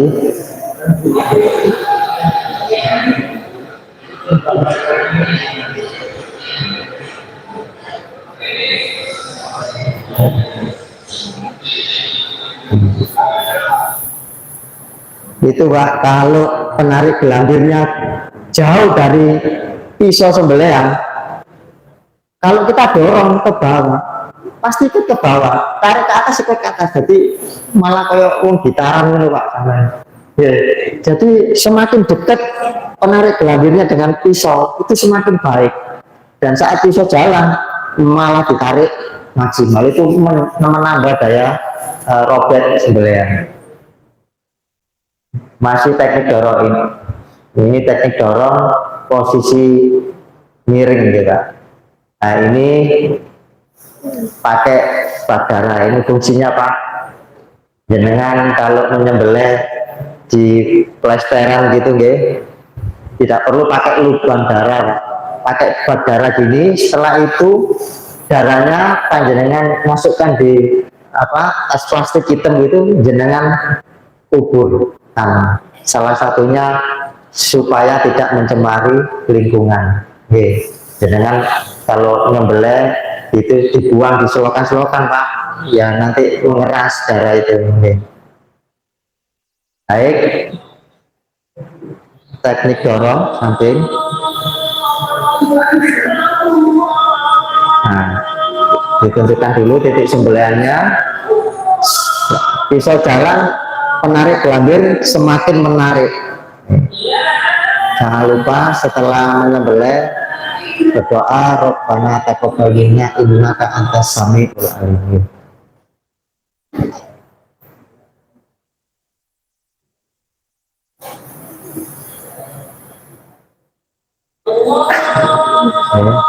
Diukur dulu dengan telinga, enak Pak. Ini ngikat kepalanya sudah kenceng, sudah ketat, ini lehernya semakin menambah daya robek. Masih tadi dorong, enak Pak.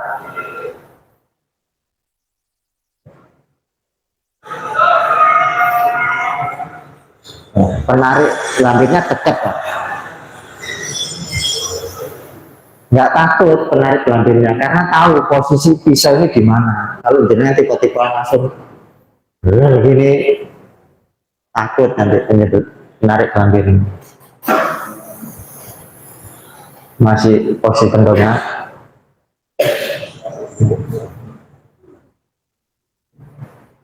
Teknik dorong, masih teknik dorong.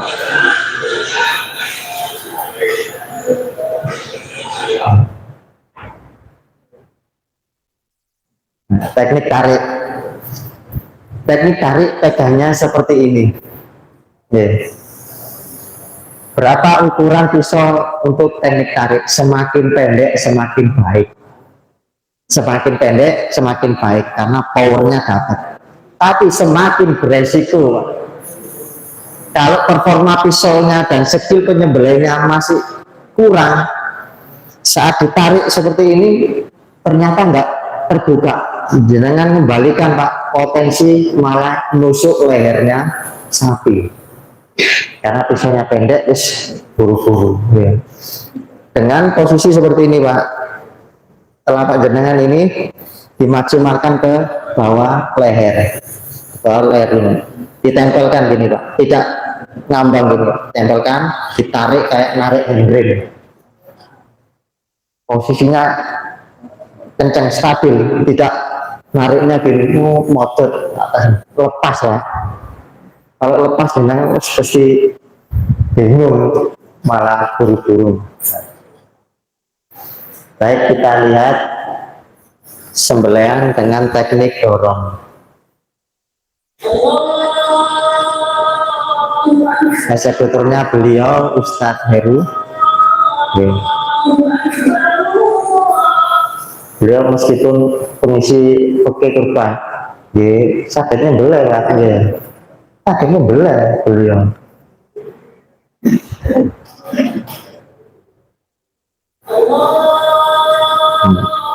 Perhatikan.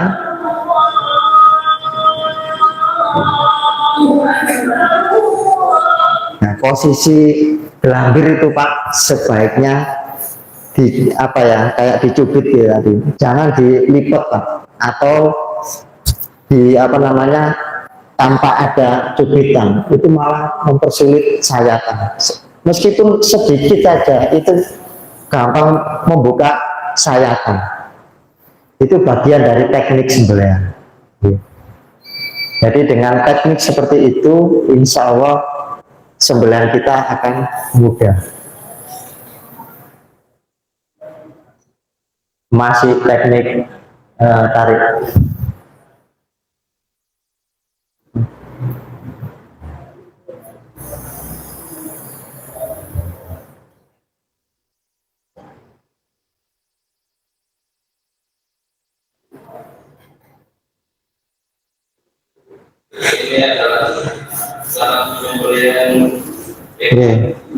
Ini penyembelihan di RPH, Pak.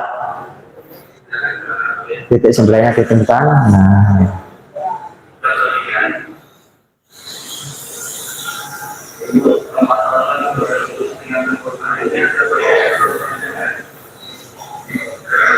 ini saluran darah, Pak. Kalau sudah terputus ini, semakin cepat hewan mati. Bagaimana kalau sembelihan kita yang terputus cuma 2 saluran, saluran makan dan saluran nafas? Sah apa tidak itu, Pak? Kalau yang terputus saluran makan dan saluran nafas saja, sah apa tidak? Sah, ya? Sah, tapi kurang piksa. Karena apa? 2 saluran darah ini belum terputus. Dengan terputusnya 4 saluran termasuk saluran darah, itu akan mempercepat kematian hewan. Meskipun 2 saluran makan dan nafas ini sudah terputus, sudah cukup, itu sudah sah. Tapi kurang ihsan karena hewan tidak mati-mati karena saluran darahnya tidak terputus. Ini, Pak, cara mengetahui saluran darah. Ini arteri korotis dan vena jugularis. Ini terletak di sebelah kanan dan sebelah kiri leher sapi. Sebelah sini, Pak. Oke. Kalau penarik lehernya kenceng maksimal, mempermudah sayatan. Kalau kendor tidak apa namanya, tidak kenceng lehernya, susah, nggak ketemu saluran darah itu, bisa melingkar ke belakang gitu.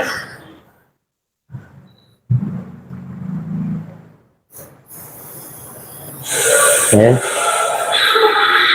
Ini kalau saluran darah ini sudah terputus, insya Allah saluran makan dan saluran nafas pasti terputus. Karena letak dari yang terdekat dari pisau ini saluran makan dan saluran nafas. Ini agak ke belakang, Pak. Jadi logikanya kalau ini terputus, sudah pasti yang dua saluran makan dan nafas terputus.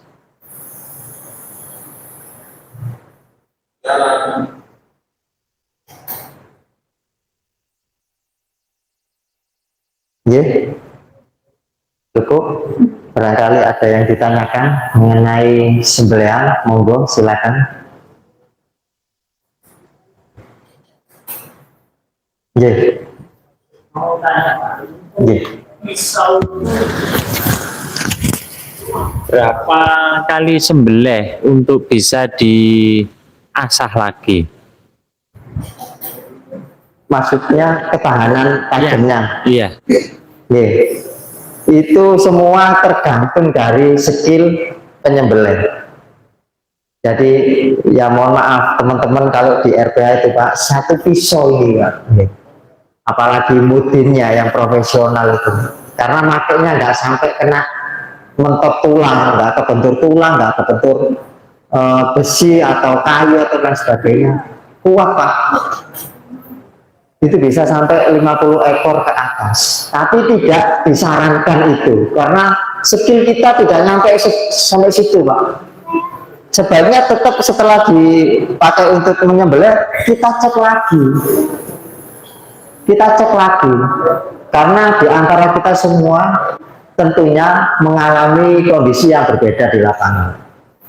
Jangan mungkin terlalu semangat ya sampai sekosek tulangnya itu kok cepat ketul Pak, meskipun pisaunya bagus, belum terbentur cor-coran, plesteran, itu bisa rumpul Pak. Jadi modern.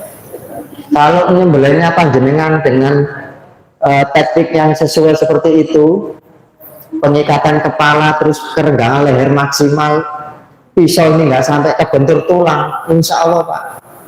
Kami pribadi kalau praktik di RPH, saya ini sampai 15 ekor satu pisau aja mampu Pak.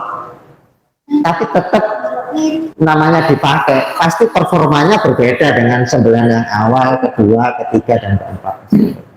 Jadi sebaiknya panjenengan kalau menjadi seorang juru sembelih minimal punya pisau 2 atau 3. Misal di sini menyembelih hewan kurban sapinya 9, panjenengan punya pisau 3 dengan ketajaman maksimal yang sama, dipakai semua Pak. Terus gak usah ngetes pisau Pak, itu pisau keluaran tak tes kuat nggak perlu, kita fokuskan di ketajaman. Karena apa? Tujuannya adalah sebagai sembelihan, yaitu adalah secepat-cepat sembelihan, setajam-tajam pisau. Mentang-mentang pisau larang, si kuat ini tes ini. Tetap Pak, tidak sama sembelihan ke-1, ke-2, ke-3 dengan sembelihan yang ke-7, ke-8, ke-9, tetap tidak sama. Pasti performa menurun. Sebaiknya kalau sapinya misalnya 9, pisaunya 3, dipakai 3-3-nya, satu pisau 3 sapi. Pisau pertama masih tajam, terus gak usah digali Pak, saya taruh yang kedua aja dipakai. Kita mengejar keiksanan itu tadi, keiksanan sembelihan. Terus gak usah ngetes pisau Pak. Saya ngetes di sini gak apa-apa Pak, gak masalah gak masalah saya ngetes di sini. Kalau sudah di leher sapi tidak boleh dibuat tes-tesan. Ngoten ya. Monggo, ada pertanyaan lagi yang lain silakan.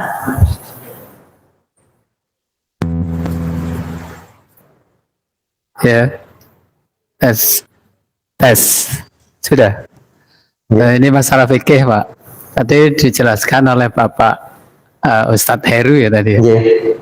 Itu ada hewan korban yang sah untuk dijadikan korban gitu Pak ya. Ada dia dari umurnya 2 tahun ya, Nggih. Atau kalau sapi apa tadi itu ya. Terus kalau kambing harus poel gitu. Nggih. Eh, kalau ada yang poel tapi kecil, Pak. Poel. Penting yang tidak poel, belum poel, Nggih. tapi besar. Nggih. Jadi ini sudah kriteria tadi ya, memenuhi syarat. Ini belum, tapi kelanjutan tadi dari Pak Heru itu yang dagingnya banyak gitu ya, Nggih. yang dagingnya banyak. Jadi kalau menurut dagingnya banyak, berarti kan bagus yang tidak belum poel tadi, Pak. Nggih. Itu apa? Yang utama itu yang mana? Yang poel apa yang besar? Nggih. Ngapunten bisa Nggih. saya bantu jawab nggih. Tidak mungkin. Untuk hewan kurban kita utamakan syarat wajibnya, yaitu poel. Nggih, kalau bisa panjangan pilih yang poel yang besar. Nggih.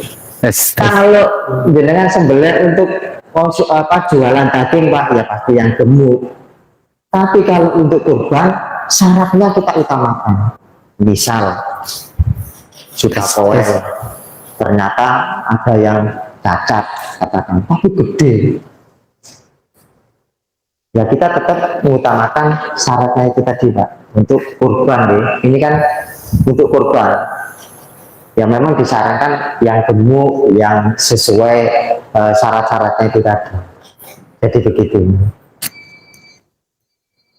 Sakit gitu. Nggih. Apakah poel atau umur itu juga mempengaruhi pertumbuhan sapi atau hewan kurban? Karena kalau umur 2 tahun itu pada waktu itu mungkin dilihat dari pertumbuhan hewan.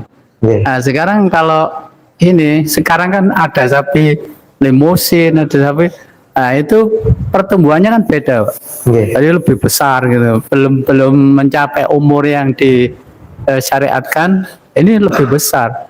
Tapi yang satu sudah mencukupi syariat, kecil pertumbuhannya, karena jenisnya mungkin. Nggih. Nah, apakah itu Rasulullah atau dari para ulama yang membuat aturan 2 tahun poel itu melihat ukuran sapi itu atau hewan kurban itu? Mungkin saya dibantu Ustaz masalah yang beliau tanyakan. Syarat yang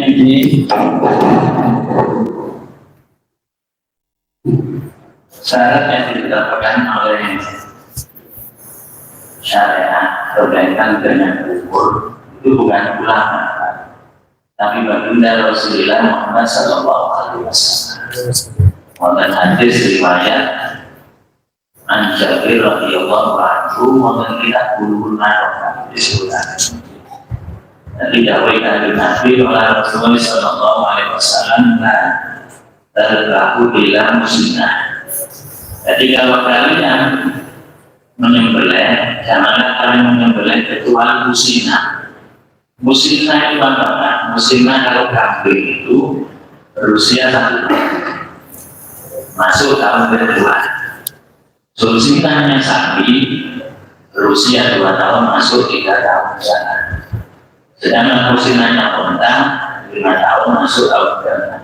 Kalau memang musnah itu susah didapat, ada alternatif dari Rasulullah.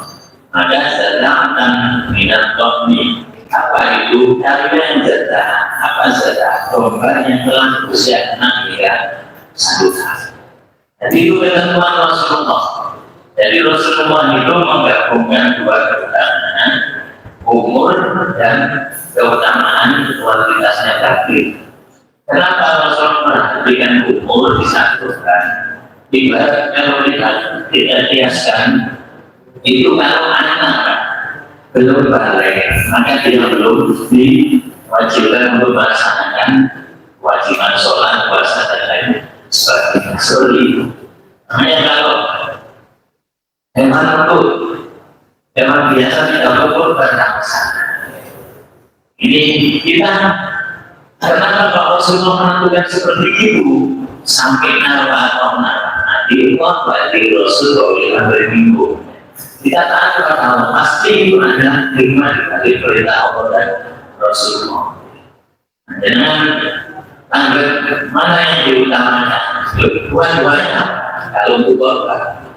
Tapi kalau tidak tercapai salah satunya boleh disebut boleh, tapi jangan berharap kita mendapatkan pahala korban, tapi mendapat pahala sedekah sunnah. Nah itu kelebihannya. Makanya korban itu ibadah sakral yang persyaratannya sangat ribet. Kalau tidak seperti ini tidak ada yang namanya julehan terus kelehan. Makanya sampai ada berbuat seperti karena harus sesuai syariat Rasulullah. Kalau ini bulan biasa tidak masalah, masuk belum umur belum harus 10 ya sama itu kan. Mau terkait satu mengulang nasi goreng ini. Kami sakit mau pertanyaan menyusul sakit ini sampai ini. Nanti kita sakit ini yang sama. Di aku tak berani beli kambing, waktu beli ayam untuk berbelas utuh. Tapi keterangan di sini nggak ada. Oh, dulu pasti awal tidak. Cuma kalau sampai sedoyo, beli itu kan mau dibeli sampai subuh. Jadi, maka kalau ini mau tak sedoyo ini sebabnya kalau sampai saya boleh cukup aja. Nah, untuk orang yang beli, untuknya bagaimana? Untuk sampai 14 puluh kalau penyembelihannya itu kan melalui saluran urat 4, artinya di depan. Nah, ini yang saya pilih.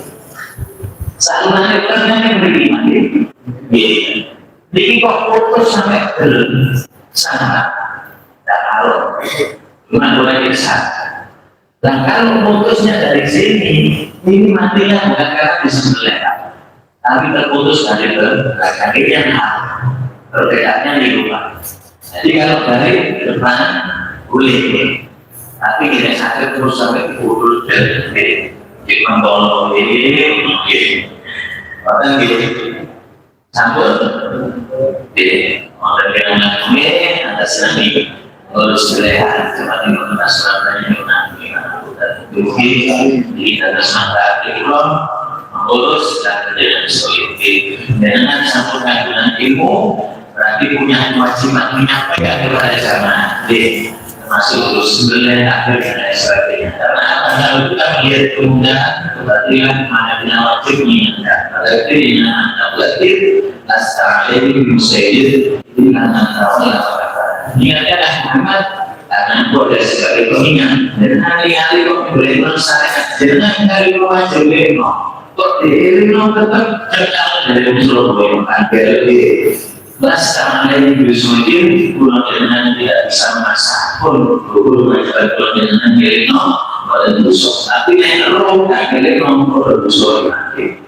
Ini dengan saling menghibur digunakan.